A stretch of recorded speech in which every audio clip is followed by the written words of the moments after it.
दोस्तों, आज की इस वीडियो में हम दक्षता परीक्षा के पिछले वर्ष के प्रश्नों को, उसके सॉल्यूशन को, उसके एक्सप्लेनेशन को लेकर आए हैं। हालांकि दक्षता परीक्षा के कुछ प्रश्नों को हमने पहले ही सॉल्व कर रखा है, जिसे आप हमारे इस वीडियो के डिस्क्रिप्शन में भी देख सकते हैं। दक्षता परीक्षा की पूरी वीडियो हमारे चैनल के प्लेलिस्ट दक्षता परीक्षा में इंक्लूड है।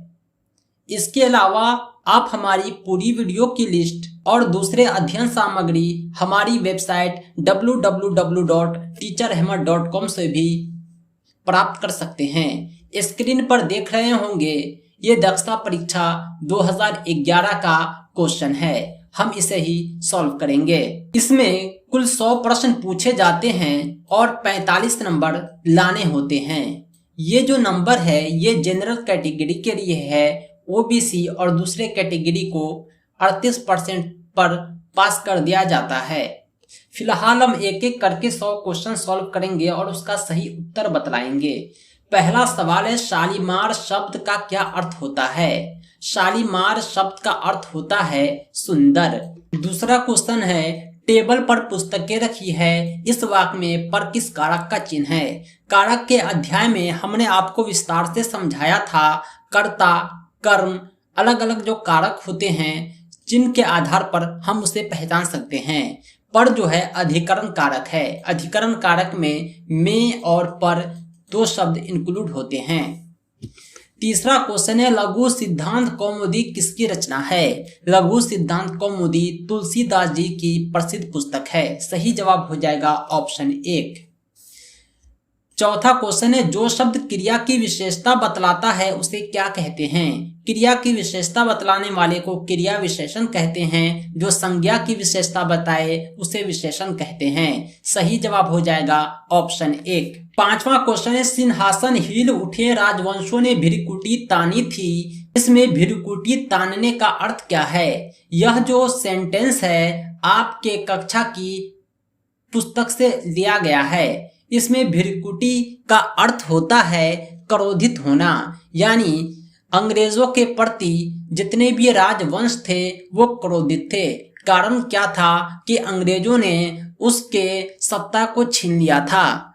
अब हम बढ़ते हैं नेक्स्ट क्वेश्चन की ओर। नेक्स्ट क्वेश्चन है, प्राचीन का विलोम क्या होगा? विलोम का मतलब होता है उल्टा। कौन शब्द है जो प्राचीन का उल्टा है? प्राचीन का मतलब होता है पुराना, बीता हुआ, और समकालीन का अर्थ क्या होता है? वर्तमान का। प्राचीन का उल्टा हो जाएगा समकालीन। सही जवाब है ऑप्शन 2। सातवां क्वेश्चन है, भूल गया है क्यों इंसान कविता के रचयिता कौन है? यह कविता काफी प्रसिद्ध है, फिल्म में भी इस पर गाने बने हुए हैं। भूल गया है क्यों इंसान, इस कविता के रचयिता हरिवंश राय बच्चन है। हरिवंश राय बच्चन बहुत ही विख्यात कवि थे। ये अमिताभ बच्चन के पिता थे। नेक्स्ट क्वेश्चन है 8वां नंबर, भेड़िया आया शीर्षक कहानी से हमें क्या शिक्षा मिलती है? आपकी पाठ्य पुस्तक में भेड़िया आया एक कहानी है। इस कहानी में एक बच्चा होता है जो भेड़िया आया चिल्लाता है। लोग जमा हो जाते हैं, बच्चा हंसने लगता है। एक दिन सचमुच भेड़िया आता है, बच्चे चिल्लाते हैं लेकिन कोई नहीं आता, क्योंकि सबको लग रहा था कि बच्चा हमें फिर बेवकूफ बनाएगा। इस कहानी से हमें क्या सीख मिलती है? अगर आप गौर करेंगे तो हमें यही सीख मिलती है कि झूठ नहीं बोलना चाहिए, क्योंकि झूठ बोलने का ही नतीजा निकला कि बच्चा भेड़िया आया चिल्लाता रहा, कोई उसके बातों पर भरोसा ना किया और भेड़िए के हमले का वो शिकार भी हो गया। अगला क्वेश्चन है 9 नंबर, ग्राम और चित्त शीर्षक पाठ में किस वृक्ष का वर्णन है? ये भी जो है आपकी पाठ्य पुस्तक से उठाए गए हैं। इसमें आम वृक्ष का वर्णन है। दोस्तों, दक्षता परीक्षा का कंप्लीट पीडीएफ नोट्स आप हमारे से प्राप्त कर सकते हैं। नोट्स के लिए आप 7631314948 पर संपर्क करें। हम बढ़ते हैं 10वें क्वेश्चन की ओर। 10वां क्वेश्चन है, अनुगृहित। अनुगृहित शब्द का क्या अर्थ होता है? अनुगृहित शब्द का अर्थ होता है कृपा का आभार मानने वाला। जो व्यक्ति किसी का एहसान मानता हो, कृपा का आभार मानता हो, वह अनुगृहित होता है। नेक्स्ट क्वेश्चन है, कागजी घोड़े दौड़ाना मुहावरे का सही अर्थ क्या है? कागजी घोड़े दौड़ाना मुहावरे का सही अर्थ होता है व्यर्थ का काम करना, यानी कुछ ऐसा काम करना जिसका कोई लक्ष्य ही न हो, उसका मेहनत बर्बाद जा रहा हो। कहने को हम कह सकते हैं कि बच्चा कागजी घोड़े दौड़ा रहा है, यानी वह व्यर्थ समय बर्बाद कर रहा है। नेक्स्ट क्वेश्चन है 12 नंबर, निम्नलिखित में उच्चारण स्थान की दृष्टि से गलत जोड़े पहचानिए। ई का, छ का, य का जो उच्चारण स्थान होता है तालु होता है, ये तालव अक्षर कहलाते हैं। आ हो, घ हो, ह हो ये कंठ से निकलते हैं। ब हो, दीर्घ उ हो, म हो ये सब ओठ से निकलते हैं। ए, ओ, त ये मूर्धा से निकलते हैं, ये गलत है। त जो है तालु से निकलता है, नहीं ये दांत से निकलता है, यानी यहाँ पर जो है ये गलत जोड़ा है, त दांत से निकलता है। नेक्स्ट क्वेश्चन है नचिकेता ने प्रथम वर में क्या मांगा था। नचिकेता की कहानी में आपने पढ़ा होगा कि उन्हें प्रथम वर में क्या मांगा था। उसने यमराज से 3 वर मांगा था। यह था आत्मा की जानकारी, उसकी मौत कब होगी यह जानने की वह इच्छुक थी। सही जवाब हो जाएगा ऑप्शन 1। बढ़ते हैं नेक्स्ट क्वेश्चन की ओर। याचना नहीं अवरण होगा, जीवन जय या कि मरण होगा। पंक्ति किस कविता से ली गई है। यह पंक्ति जो है कृष्ण की चेतावनी से ली गई है। कृष्ण ने एक चेतावनी दी थी, उसी से यह पंक्ति उठाया गया है। 15वां क्वेश्चन है आहा आम बहुत मीठा है, इसमें विस्मयादि बोधक शब्द कौन है। आम, आहा, मीठा, बहुत। विस्मयादि बोधक उसके कहते हैं जो आश्चर्य, खौफ, खुशी जाहिर करे। आहा ये जो है विस्मयादि बोधक शब्द है, यानी आम बहुत मीठा है, यह बंदा आश्चर्य के साथ कह रहा है। सही जवाब हो जाएगा ऑप्शन 2। अब हम बढ़ते हैं नेक्स्ट क्वेश्चन की ओर। नेक्स्ट क्वेश्चन है 16 नंबर, महात्मा गांधी के अनुसार धर्म का अभिप्राय है। महात्मा गांधी ने जो धर्म की परिभाषा दी है वह है आत्मज्ञान। महात्मा गांधी के अनुसार धर्म का अभिप्राय आत्मज्ञान है। 17वां क्वेश्चन है आद्यशिला तथा उसकी सहेली आने वाली है, इस वाक्य में सर्वनाम कौन है। सर्वनाम उसे कहते हैं जो संज्ञा के स्थान पर उपयोग होता हो। यहाँ पर संज्ञा कौन है, संज्ञा है शीला। अब बात तो आती है शीला की सहेली की, यहाँ पर शीला के स्थान पर उसकी का प्रयोग हुआ है। सही जवाब हो जाएगा ऑप्शन 4। उसकी जो है सर्वनाम है, जो संज्ञा शीला के स्थान पर प्रयोग किया गया है। अब हम बढ़ते हैं नेक्स्ट क्वेश्चन की ओर। 18 नंबर क्वेश्चन है सिरदर्द किस पाठ का पात्र है। इस पाठ का नाम है ठेस। ये जो है आपके किताब के हिंदी से उठाए गए हैं। आपकी कक्षा के किताब का सारांश भी हम आपको नेक्स्ट वीडियो में किसी दिन बतलाएंगे। नेक्स्ट क्वेश्चन है उंगली माल ने कौन सी प्रतिज्ञा की थी। उंगली माल जो था एक डाकू था, इसने प्रतिज्ञा की थी कि 1000 लोगों की हम हत्या करेंगे। सही जवाब हो जाएगा ऑप्शन 1। नेक्स्ट क्वेश्चन है जीवन का झरना कविता के कवि कौन है। जीवन और झरना कविता के कवि गोपाल सिंह नेपाली हैं। नेक्स्ट क्वेश्चन है 21 नंबर, निम्नलिखित में से गलत संधि विच्छेद को चिन्हित करें। संधि विच्छेद की आप पहचान करें और सही गलत को देखें। निह जोड़ फल निष्फल होता है, प्रति जोड़ एक प्रत्येक होता है, सम जोड़ लग्न संलग्न नहीं होता है, सदा जोड़ एवं सदैव होता है, यानी संलग्न का जो संधि विच्छेद है ये गलत है। नेक्स्ट क्वेश्चन है निम्नांकित में जातिवाचक संज्ञा कौन है।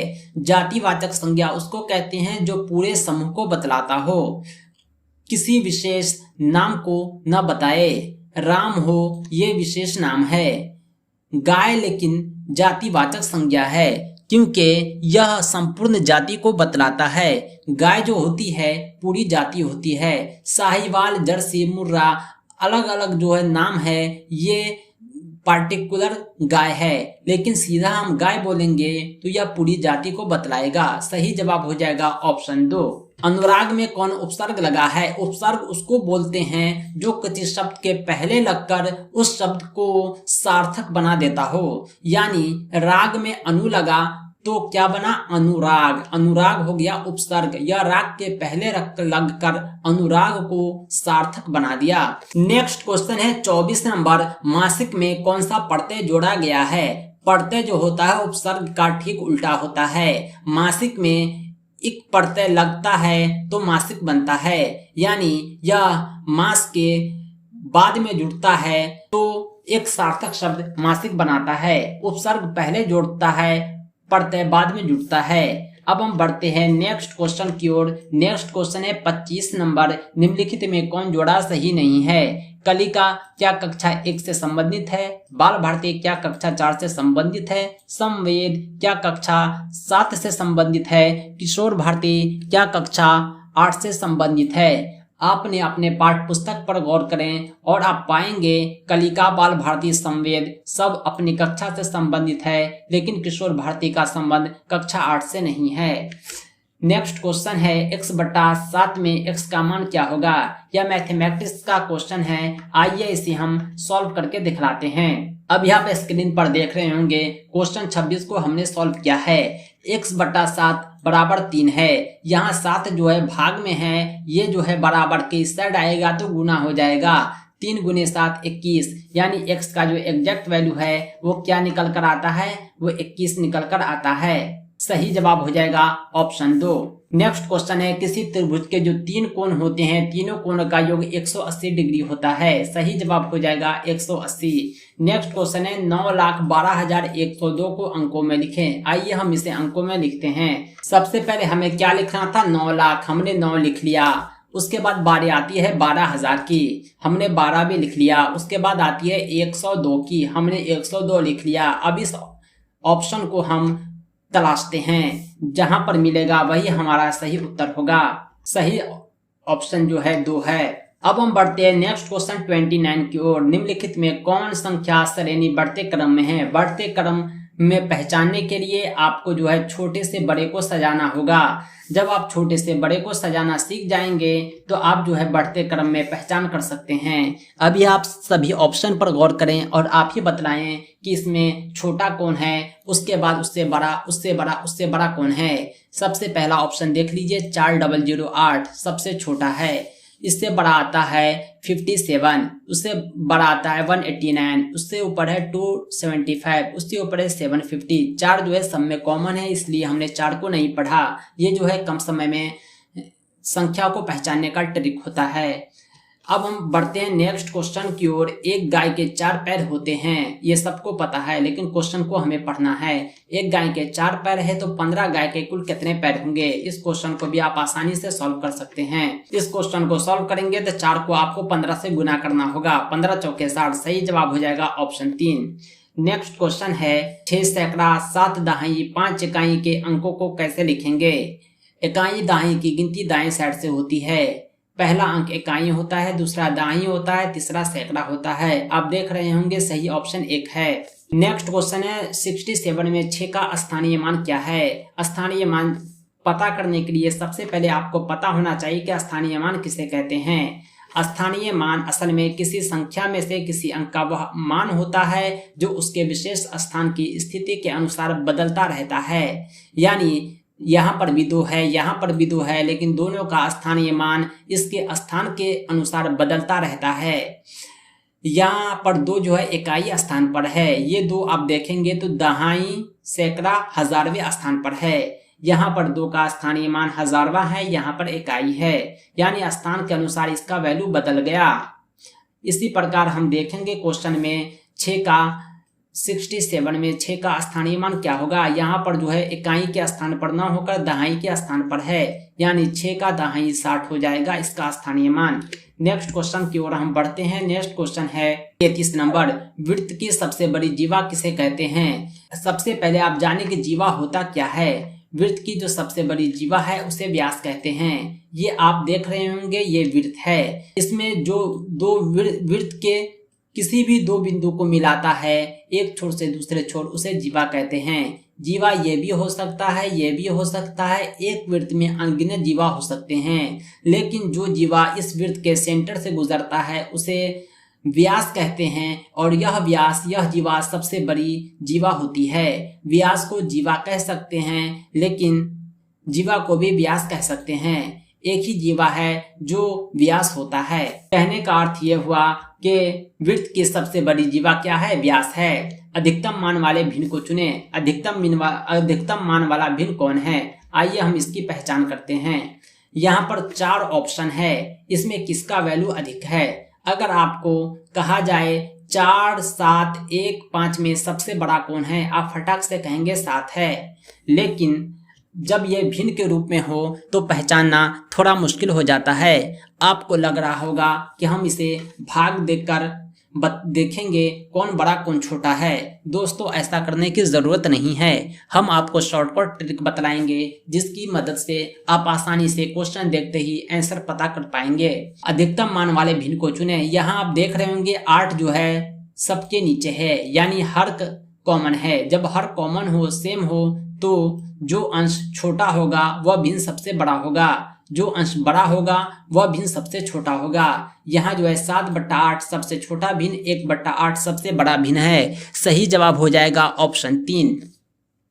दोस्तों, इसी तरह की मैथ टिप्स और ट्रिक आप हमारे नोट्स से प्राप्त कर सकते हैं। अंगूठा और तर्जनी के बीच किस तरह का कोण बनता है। आपके हाथ में 5 उंगलियां हैं, इसमें एक अंगूठा एक तर्जनी है, इसके बीच कौन सा कोण बनता है। आप कंफ्यूज होंगे, आइए हम आपको बतलाते हैं कि अंगूठा किसे कहते हैं, तर्जनी किसे कहते हैं। ये स्क्रीन पर अभी आप देख रहे होंगे 5 उंगली। इसमें जो होता है ये अंगूठा है, ये तर्जनी है, ये मध्यमा है, ये अनामिका है, ये कनिष्ठा है। अंगूठा और तर्जनी के बीच इस तरह का शेप बनता है क्योंकि यह जो है इस तरह घूम जाता है। इसको बोलते हैं 90 डिग्री। जब 90 डिग्री हो तो इसको समकोण बोलेंगे। सही जवाब हो जाएगा समकोण। नेक्स्ट क्वेश्चन है 36 नंबर। 0.5, 0.308, 0.38 में कौन बड़ा है। जब बात दशमलव अंकों में बड़े की हो तो हम दशमलव के बाद ठीक बाद वाले अंकों देखेंगे। इकाई अंकों नहीं बल्कि इसकी गिनती उल्टे तौर पर होती है। दशमलव के दाएं साइड का पहला अंक ये 5 है, ये 3 है, ये 3 है। 5 बड़ा होता है 3 से, सबसे बड़ा हो जाएगा 0.5। अब बात आई कि इन दोनों में बड़ा कौन है। हालांकि हमें आंसर प्राप्त हो गया है, फिर भी हम करते हैं। 30 और 38 में बड़ा कौन होता है। सही जवाब हो जाएगा 38, यानी इसमें सबसे छोटा हो गया 0.308, उससे बड़ा 0.38, उस सबसे बड़ा 0.5। यानी दशमलव अंकों में जब आपको पता करना हो बड़ा छोटा कौन है, दशमलव के बाद वाले अंक को देखते हैं। सही जवाब है ऑप्शन 1। नेक्स्ट क्वेश्चन है 37। 2/3 प्लस 4/6 का वैल्यू कितना होता है। 2/3 और 4/6 का वैल्यू, आइए इसे हम भिन्न के जोड़ में सॉल्व करते हैं। 2/3 और 4/6 को जब हम जोड़ेंगे तो हमने सबसे पहले एलसीएम लिया 3 और 6 का, जो हमें 6 प्राप्त होता है। इस 3 से इस 6 को भाग दिए तो हमें 2 आता है। इस 2 से ऊपर वाले 2 को गुना करेंगे, प्लस अपनी जगह है। 6 को 6 से भाग देते हैं तो 1 आता है। उस 1 को हम 4 से गुना करेंगे। अब आप जोड़ लीजिए 3 2 गुने 2 4, 1 गुने 4 4, 4 4 8 होता है। 6 अपनी जगह है। ये जो है 8/6 को हम 2 से ऊपर नीचे काट देते हैं। ये 4/3 हमें प्राप्त होता है। सही जवाब हो जाएगा ऑप्शन 1। नेक्स्ट क्वेश्चन हम आपको सॉल्व कराते हैं। नेक्स्ट क्वेश्चन है 38। 121 का वर्गमूल क्या होगा। दोस्तों, वर्गमूल को स्क्वायर रूट कहते हैं। आपको वर्गमूल निकालने आता होगा। वर्गमूल निकालने के बाद जो अंक प्राप्त होता है उसको आपस में गुना करने पर वह उतना ही पुर जाता है। 121 का वर्गमूल जो होगा वो 11 होगा। आप 11 को 11 से गुना करें तो आपको 121 आ जाएगा, यानी 121 का वर्गमूल कितना हो गया, 11 हो गया। नेक्स्ट क्वेश्चन है सबसे छोटी प्राकृत संख्या कौन है। प्राकृत संख्या की पहचान आपको कराते हैं, उसके बाद हम आपको बतलाते हैं प्राकृत संख्या किसे कहते हैं। जो गिनती की संख्या होती है, काउंटिंग नंबर होता है, उसे ही प्राकृत संख्या कहते हैं। सबसे छोटी प्राकृत संख्या जो होती है 1 होती है। किसी भी वस्तु को जब आप गिनना शुरू करते होंगे तो 0 से नहीं बल्कि 1 से, इसलिए सबसे छोटी प्राकृत संख्या 1 है। सही जवाब की हम तलाश करते हैं। सही जवाब जो है ऑप्शन 3 में है। बढ़ते हैं नेक्स्ट क्वेश्चन की ओर। नेक्स्ट क्वेश्चन है 40 नंबर, जो थोड़ा धुंधला दिख रहा है, फिर भी हम इसे पढ़ने की कोशिश करते हैं। नेक्स्ट क्वेश्चन है 40 नंबर। अभाज्य संख्या किसे कहते हैं। अभाज्य संख्या वैसी संख्या को कहते हैं जो अपने और एक को छोड़कर किसी और से ना कटे, यानी जो खुद से कटता हो, एक से कटता हो, वह जो है अभाज्य संख्या है। नेक्स्ट क्वेश्चन है 41 नंबर। 3 शेप दिया हुआ है, ढोलक, बक्सा, गेंद। इसमें किसकी आकृति समतल है, यानी प्लेन शेप कौन है। ये ढोलक जो होता है ये गोल होता है, बेलनाकार होता है, गेंद भी जो है स्फीयर होता है। आप पाएंगे कि बक्सा जो होता है ये समतल आकृति का होता है। सही जवाब हो जाएगा ऑप्शन 1। नेक्स्ट क्वेश्चन है, यहाँ पर 4 ऑप्शन दिया हुआ है, बड़ा छोटा को आपको पहचानना है और सही उत्तर चुनना है। यहाँ पर ये जो निशान होता है ये छोटा का होता है, जिधर टूटी उधर छोटी, यानी आप देखें कि इसमें बड़ा कौन है छोटा कौन है। 6000 है, इधर 7000 है। 6000 अपनी जगह छोटा है, इधर 8000 है, इधर 5000 है, यानी ये गलत हो गया। टोटी इधर होना चाहिए क्योंकि छोटी इधर है। इस प्रकार आप पाएंगे सही जवाब क्या है। सही जवाब हो जाएगा ऑप्शन 2, यही सही है, बाकी सब गलत है। नेक्स्ट क्वेश्चन है, 12/100 को दशमलव में बदलने पर क्या होगा। 12/100 को जब दशमलव में बदला जाएगा तो आप पाएंगे 0.12। 12 को हम 100 से भाग देंगे, जब 100 से भाग देंगे तो नहीं कटेगा, तो हम 0 मर्तबा लगाएंगे और यहाँ पे पॉइंट देकर 0 बैठाएंगे। 1 मर्तबा लगाते हैं, फिर हम 20 उतारते हैं, पॉइंट दिया हुआ है, फिर 0 बैठाएंगे, फिर 2 मर्तबा लगाएंगे, 100 दूना 200, यानी कट गया। सही जवाब आ जाएगा ऑप्शन 0.12। नेक्स्ट क्वेश्चन है, दिए गए त्रिभुज में बी कोण कितने डिग्री का है। आइए एक त्रिभुज दिखाते हैं, आपको पहचानना है कि इसमें बी कोण कितने का है। ये त्रिभुज है, इसमें ए है, बी है, सी है। यहाँ पर सब कोण आपको लग रहा होगा कि 60 का है, क्योंकि यह जो है समबाहु त्रिभुज है। बी का वैल्यू 60 डिग्री हो जाएगा। सही जवाब है ऑप्शन ए। नेक्स्ट क्वेश्चन है क्वेश्चन नंबर 45। 120 औजार बनाने में एक मशीन 5 घंटा लेती है, तो 20 घंटे में कितने औजार बनाएगा। एक मशीन है जो औजार बनाने का काम करती है। आप प्रश्न में देख रहे होंगे यह 5 घंटे में 120 औजार बनाता है। आपको पता करना है 20 घंटे में कितने औजार बनाएगा। जब 5 घंटे का पता है तो हम सबसे पहले 1 घंटे का निकालेंगे। 1 घंटे का निकालने के लिए हमने 5 से भाग दिया, 24 प्राप्त हुआ। 1 घंटे में 24 औजार बनता है, तो 20 घंटे में प्राप्त करने के लिए हम 20 से गुना करेंगे, यानी 24 को 20 से गुना करने पर 480 प्राप्त होता है। सही जवाब हो जाएगा 480। 20 घंटे में 480 औजार बनाता है। नेक्स्ट क्वेश्चन है, बिहार की सबसे बड़ी नदी कौन है। बिहार की सबसे बड़ी नदी गंगा है। रक्षाबंधन का त्यौहार सावन में किस तिथि को मनाया जाता है। सावन में जो है पूर्णिमा के दिन मनाया जाता है, जिस दिन चांद पूरा गोल हो जाता है। यह चांद का लगभग 13-14 तारीख होता है। नेक्स्ट क्वेश्चन है, इसमें कौन सर्वाहारी जीव है। गाय, शेर, चीता, मनुष्य। गाय जो है शाकाहारी होता है, शेर चीता मांसाहारी होता है, कभी घास भूसा नहीं खाएगा ये। लेकिन मनुष्य जो है सर्वाहारी है, घास भूसा भी खा लेता है और मीट मछली भी खा लेता है। सही जवाब है ऑप्शन 4। करो या मरो का नारा किसने दिया था। महात्मा गांधी ने दिया था। सही जवाब हो जाएगा ऑप्शन 1। नेक्स्ट क्वेश्चन है 50 नंबर, जड़ मिट्टी में से क्या अवशोषित करता है। ये जो पेड़ होता है बड़ा बड़ा, ये जो है प्रकाश संश्लेषण द्वारा भोजन बनाता है। आपने पढ़ा होगा शुरू से यह रोशनी लेता है, लेकिन यह जो है मिट्टी से जल खनिज लवण लेता है, इसके बाद जो है यह भोजन बनाता है। बढ़ते हैं नेक्स्ट क्वेश्चन क्योर 51। किस पदार्थ का उपयोग कीटाणुओं को मारने के लिए किया जाता है। कीटाणुओं को मारने के लिए पोटेशियम परमैंगनेट का उपयोग करते हैं।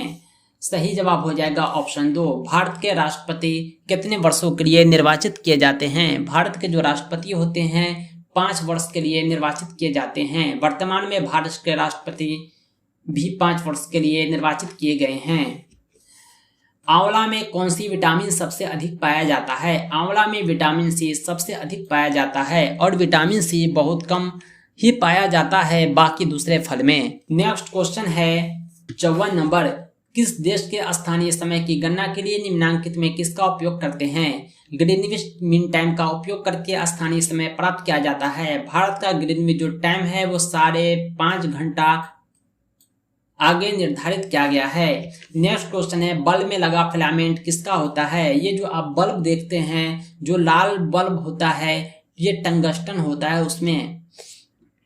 नेक्स्ट क्वेश्चन है समुद्र का खारा जल क्यों होता है? समुद्र का जल खारा होता है, उसका कारण है उसमें लवण घुला हुआ है। लवण यानी नमक, नमक के घुला होने के कारण ही वह खारा होता है। यह लवण कौन सा है? Sodium chloride NaCl। इसी से जो है वो नमक तैयार होता है जिसे हम लोग खाते हैं।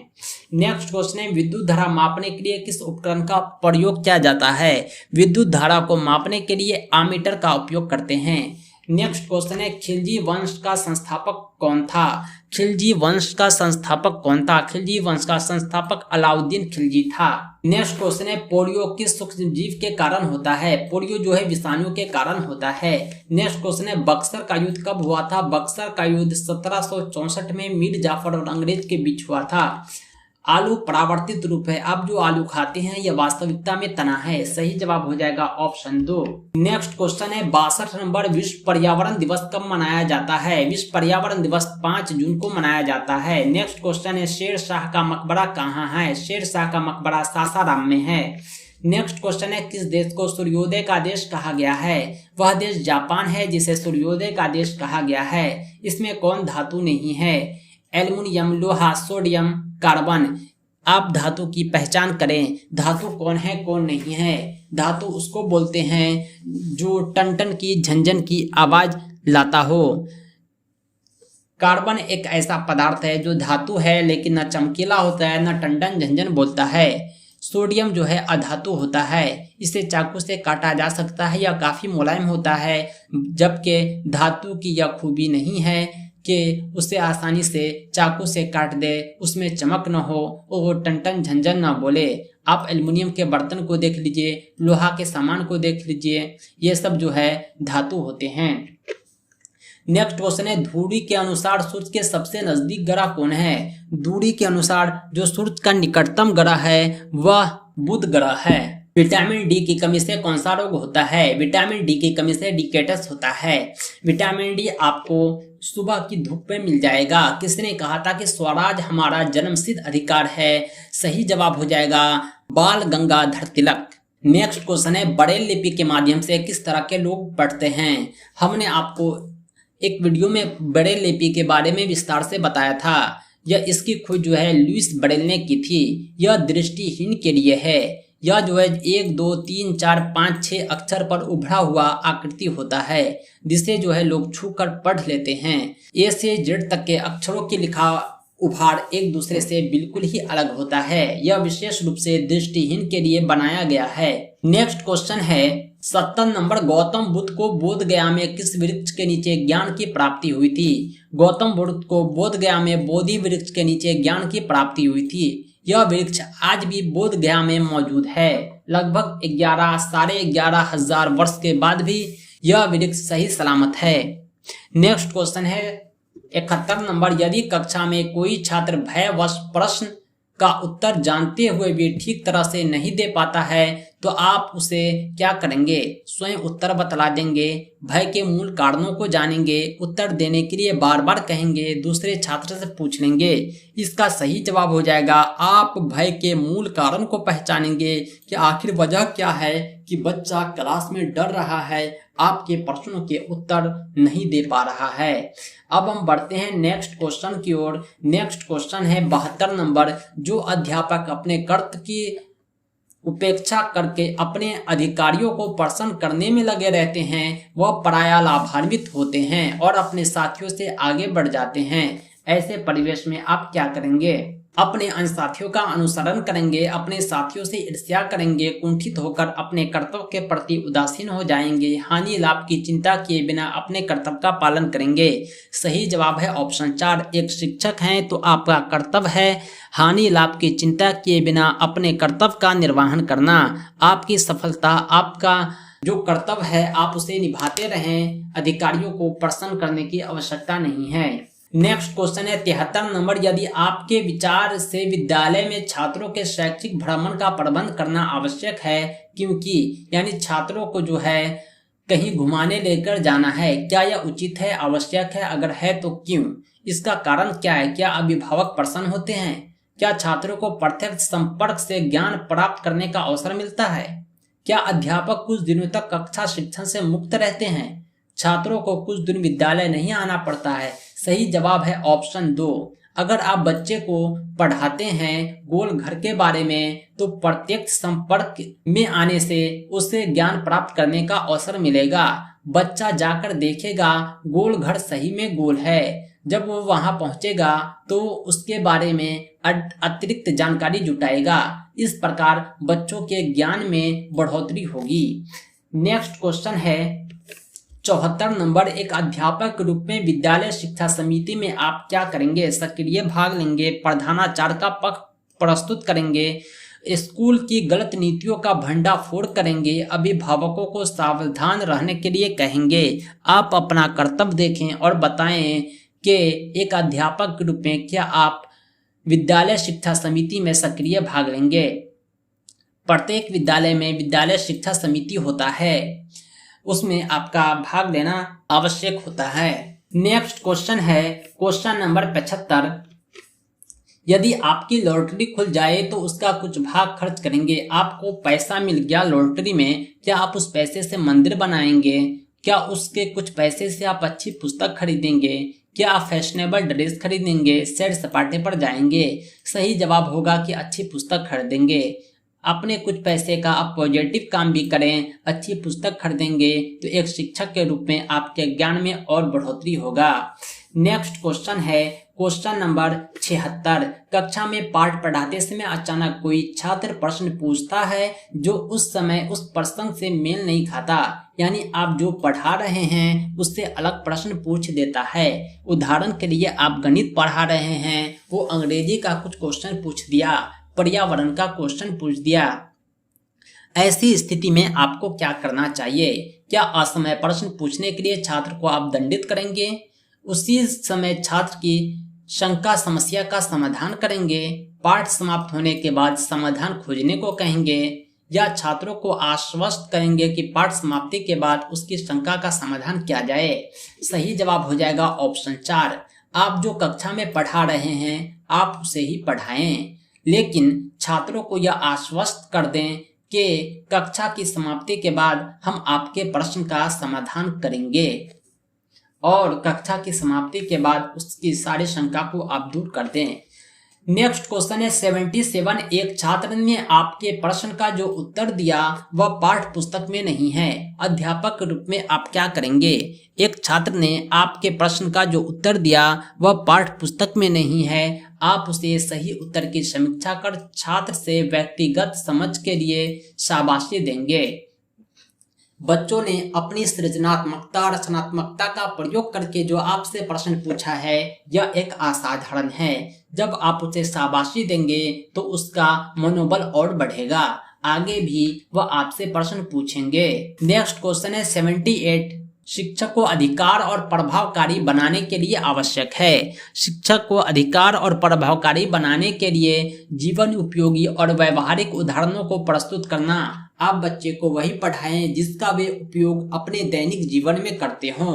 उदाहरण के लिए आप पर्यावरण की पुस्तक को देख लें, एक एक उदाहरण जो है उसके पर्यावरण से संबंधित है। नेक्स्ट क्वेश्चन है 79। कक्षा शिक्षण तब अच्छा होता है जब छात्र प्रश्न पूछते रहते हैं या अनुशासित रहते हैं या मन लगाकर सुनते हैं या अध्यापक के व्याख्यान को चुपचाप लिखते हैं। सही जवाब हो जाएगा ऑप्शन 1। जब कक्ष में शिक्षक पढ़ा रहे हों और बच्चे बीच बीच में प्रश्न पूछ रहे हों, यह जो है एक अच्छा शिक्षण माना जाता है। नेक्स्ट क्वेश्चन है 80 नंबर। विकलांगों को सामान्य शिक्षा व्यवस्था में शिक्षित करना चाहिए। आपने समावेशी शिक्षा में पढ़ा होगा कि विकलांग को भी समान बच्चों के साथ पढ़ाना चाहिए। इसका कारण क्या है? वे सहानुभूति के पात्र हैं, उन्हें समान जीवन में अपने आप को समायोजित करना है, उन्हें भी शिक्षा प्राप्त करना है। उनकी शारीरिक कमजोरी मानसिक कमजोरी को बढ़ाती है। सही जवाब हो जाएगा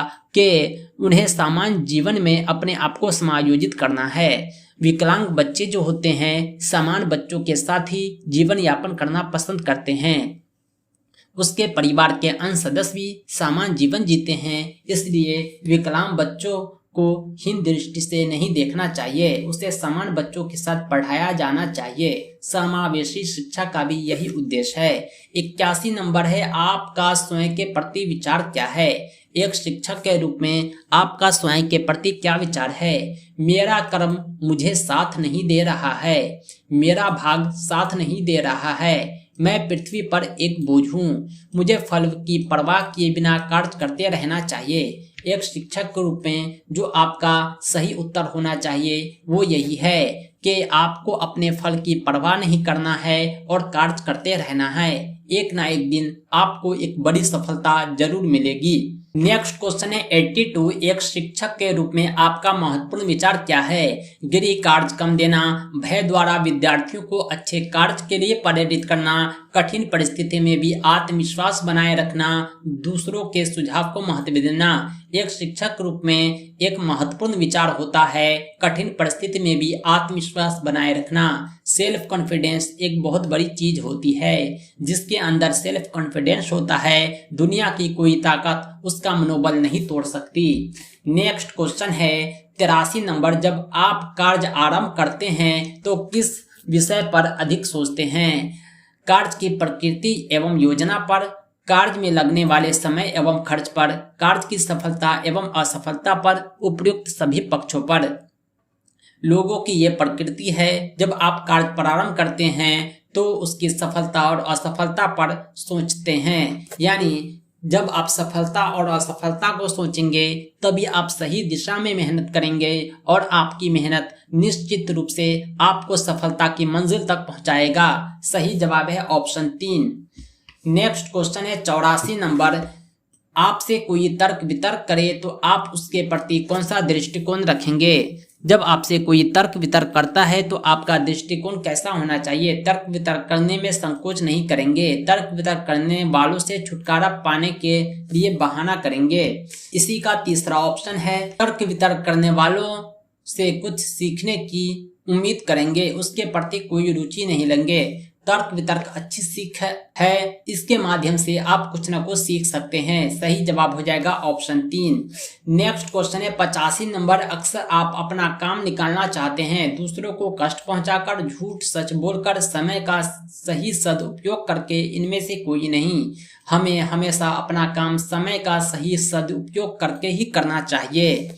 नेक्स्ट क्वेश्चन है 86 नंबर, बच्चों के विकास के लिए उपयोगी मानते हैं। बच्चों के विकास के लिए क्या उपयोगी है? अच्छी पढ़ाई होनी चाहिए, बच्चों के सभी क्रियाकलापों पर विशेष ध्यान देना चाहिए तथा उसकी गड़बड़ियों को शीघ्र दूर करना चाहिए, बच्चों को अच्छी बात बतानी चाहिए, बाल मनोविज्ञान की शिक्षा देनी चाहिए। अगर हम बच्चों के विकास के लिए उपयोगी मानेंगे तो ऑप्शन 2 को मानेंगे। बच्चों के सभी क्रियाकलापों पर हम विशेष ध्यान देंगे तथा उसकी गड़बड़ियों को शीघ्र दूर करेंगे। सही जवाब है ऑप्शन 2। नेक्स्ट क्वेश्चन है 87, उद्दंड छात्रों को आप सही मार्ग पर लाएंगे। जो छात्र उद्दंड होते हैं, बदमाश होते हैं, उसको सही मार्ग पर लाने के लिए आप कौन सा उपाय करेंगे? उसकी प्रशंसा करके उसे सही रास्ते पर लाया जा सकता है। दूसरा है सहानुभूति से ही उसे सही मार्ग पर ला सकते हैं, या शक्ति के साथ हम सही मार्ग पर लाएंगे, अच्छी शिक्षा देकर उन्हें सही मार्ग पर लाएंगे। सही जवाब हो जाएगा ऑप्शन 4। अच्छी शिक्षा देकर ही हम उद्दंड छात्रों को सही मार्ग पर ला सकते हैं। नेक्स्ट क्वेश्चन है, यदि कोई छात्र आपसे प्रश्न पूछता है लेकिन आप उसका सही उत्तर अच्छे से नहीं जानते हैं, ऐसी परिस्थिति में क्या करेंगे? कुछ क्वेश्चन ऐसे भी होते हैं जिसके उत्तर आप ससमय नहीं दे पाते हैं। इसके लिए छात्रों को बताएंगे कि उसके प्रश्न का उत्तर मालूम करके हम अगले दिन बता देंगे। ऐसा बोलना कोई शर्म की बात नहीं है, बच्चे का आप पर और विश्वास बढ़ेगा। नेक्स्ट क्वेश्चन है 89 नंबर, छात्रों में अनुशासन पैदा करने के लिए आप क्या करेंगे? भय उत्पन्न करेंगे, अनुशासन का महत्व बताएंगे, अनुशासन प्रिय व्यक्तियों के बारे में बताएंगे, अनुशासन को जीवन से जोड़कर शिक्षण देंगे। सबसे बेहतर होता है अनुशासन को जीवन से जोड़कर शिक्षा देना। इस प्रकार छात्रों में अनुशासन खुद ब खुद पैदा हो जाएगा। नेक्स्ट क्वेश्चन है, छात्र पराया कक्षा में आपके द्वारा पढ़ाए गए विषय को ध्यान से नहीं सुनते, तो उसके लिए आप क्या करेंगे? अपनी शिक्षण शैली में सुधार करेंगे, विषय को और अधिक मनोरंजक बनाएंगे, उसकी रुचि की कमी का कारण जानेंगे। उपरोक्त सभी ये जो 3 ऑप्शन है ये समय समय पर सब उपयोगी है। सबका उपयोग आपके पठन पाठन को, शिक्षण विधि को रोचक बनाएगा। बढ़ते हैं नेक्स्ट क्वेश्चन की ओर। नेक्स्ट क्वेश्चन है 91। चित्रकला के छात्र हैं पूजा और प्रकृति का बच्चा। एक हिंदुस्तानी पुस्तक की विषय वस्तु क्या है? इस पुस्तक में भारत की आजादी से संबंधित कविताएं लिखी हुई है। नेक्स्ट क्वेश्चन है बड़ी कक्षा व्यवस्था के परिणाम स्वरूप बच्चे का विकास एक अनवरत प्रक्रिया नहीं बन पाता, अपितु कृत्रिम खंडों में बढ़ जाता है। यह कथन किसका है? यह कथन जो है परो श्याम मेनन का है। समर हिल क्या है? समर हिल वास्तविकता में एक बच्चों का स्कूल था, लेकिन इसका सिर्फ उद्देश्य यही था कि बच्चों को एक बेहतर शिक्षा के साथ साथ उसे जो है संस्कार दिया जाए। यह असल में बाल सुधार गृह था। नेक्स्ट क्वेश्चन है हिंद स्वराज के लेखक कौन है? हिंद स्वराज बहुत ही प्रमुख किताब है, इसके लेखक महात्मा गांधी हैं। नेक्स्ट क्वेश्चन है बोधि संवाद की स्वाध्याय सामग्री के आधार पर निम्नलिखित में गलत जोड़े की पहचान कीजिए। यहाँ पर 4 जोड़ा दिया हुआ है जिसमें 3 सही है, 1 गलत है। शिक्षा में हेरफेर, रविंद्रनाथ टैगोर। असफल स्कूल, जॉन हॉल्ट। एक स्कूल का बयान, ज्ञानदेव मणि त्रिपाठी। कहानी सुनने का हुनर, रोहित धनकर। सही जवाब हो जाएगा ऑप्शन 1। ये गलत जोड़ा है, बाकी जोड़ा सही है। राष्ट्रीय पाठचर्या की रूपरेखा जिसे NCF कहते हैं, 2005 के बनने के बाद बिहार के लिए अलग से BCF 2008 बनाने की आवश्यकता क्यों महसूस की गई? NCF 2005 राष्ट्रीय स्तर पर आया था, बिहार के लिए BCF 2008 बनाया गया। इसका कारण क्या था? इसका कारण यही था कि बिहार जो है एक पिछड़ा राज्य है, इसके लिए अलग से शिक्षा नीति की आवश्यकता है जो पिछड़ों को साक्षर करने का एक माध्यम हो। नेक्स्ट क्वेश्चन है 99। साक्षरता शिक्षित करने के साधनों में से एक है। साक्षरता अपने आप में शिक्षा नहीं है। यह कथन किसका है? यह कथन श्री अरविंदो का है। साक्षरता जो है अपने आप में शिक्षा नहीं है, लेकिन शिक्षा करने के साधनों में से एक है। नेक्स्ट क्वेश्चन है एक स्कूल का बयान में छोटका मौलवी साहब कैसे शिक्षक थे? आपके पाठ्य पुस्तक से यह प्रश्न उठाए गए हैं। एक स्कूल का बयान शीर्षक है, इसमें छोटका मौलवी साहब एक शिक्षक थे। यह जो है स्कूल के प्रधान अध्यापक थे। सही जवाब हो जाएगा ऑप्शन 3। दोस्तों आज हमने आपको टोटल 100 प्रश्न सॉल्व कराए हैं जो दक्षता परीक्षा 2011 के प्रश्न थे।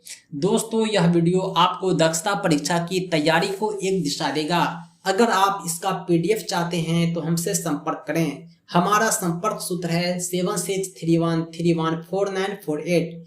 हम दक्षता परीक्षा का कंप्लीट PDF नोट्स देते हैं, चाहे आप सामान्य शिक्षक हो, उर्दू शिक्षक हो, शारीरिक शिक्षक हो, हाई स्कूल के टीचर हो, सभी तरह के परीक्षाओं की हम संपूर्ण अध्ययन सामग्री देते हैं। अध्ययन सामग्री हम आपको आपके WhatsApp पर भेज देंगे। अगर आप इंटरेस्टेड हैं तो संपर्क करें। दक्षता परीक्षा की बेहतर तैयारी के लिए आप हमारी वेबसाइट www.teacherahmad.com को जरूर विजिट करें। यहाँ आपको नोट्स के अतिरिक्त क्विज, मॉक टेस्ट बहुत कुछ मिलेंगे। साथ ही साथ हमारे YouTube चैनल टीचर अहमद को जरूर सब्सक्राइब करें, क्योंकि दक्षता परीक्षा की हम एग्जाम तक तैयारी कराएंगे और आपको सफलता दिलाएंगे।